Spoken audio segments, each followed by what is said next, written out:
When the silent night wraps gently around us, the radiant sun returns to lift us back to our feet.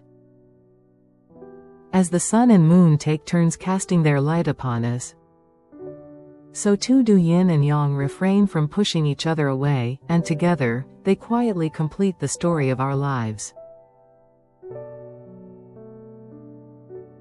All living beings draw their breath from the powers of sun and moon, and in that light their lives are carried on. Nothing can defy this great cycle of nature and still hope to survive.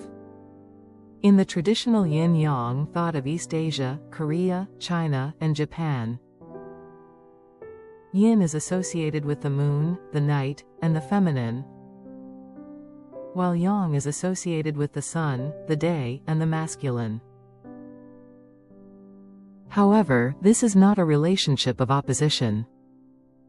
In East Asian philosophy, the principles of the universe and the world are explained through the mutually complementary relationship of yin and yang. When yin and yang come into harmony, the transformations of nature arise, and the cycles of creation and extinction, repetition and continuity, unfold. Cycle 1901 Night is a work that invites us to see the night differently. A piece that gives visual form to the world of yin. In this work, night is not something negative. It is a time for reflection and waiting. A time for rest and graceful emptiness.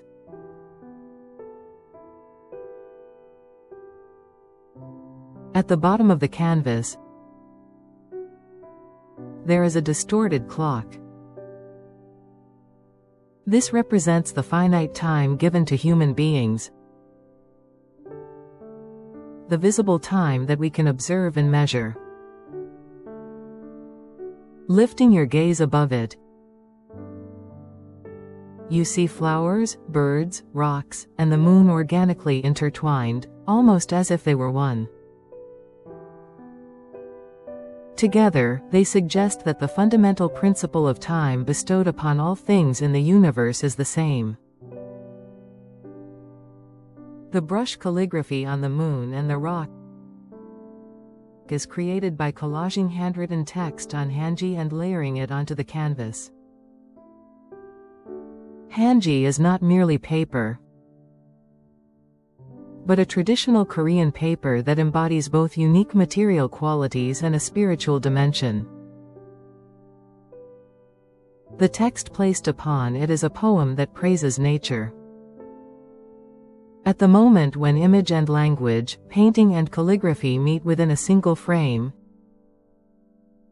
we experience a sense in which the contemplation of nature and that of human beings are joined as one.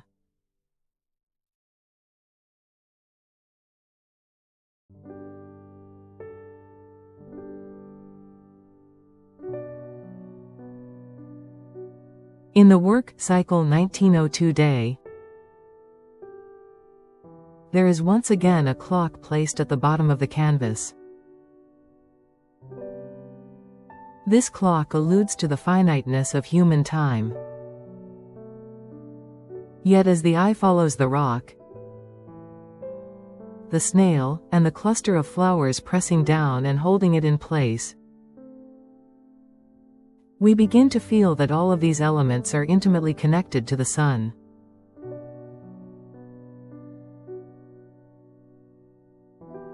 This reveals the endurance and cyclic nature of the natural world. All natural things, in their processes of birth and extinction, are subject to the immense influence of the sun's energy. This endlessly flowing force embodies the dynamism and vitality of yang, paired with yin. In this work, bright tones are used throughout to emphasize the imagery of daytime.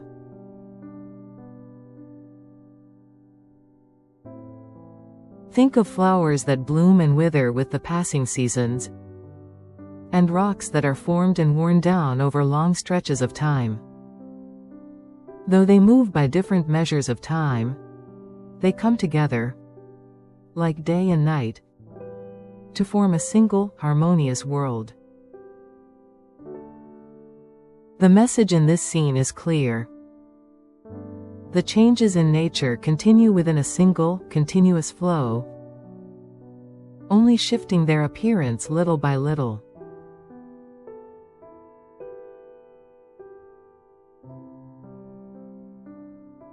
After a quiet night, the bright sun rises. This is the natural order by which the universe sustains itself, an inevitability woven into its very fabric. Cycle 1901 Night and Cycle 1902 Day are works that give visual form, through painterly images, to the principles of yin and yang, night and day, creation and extinction.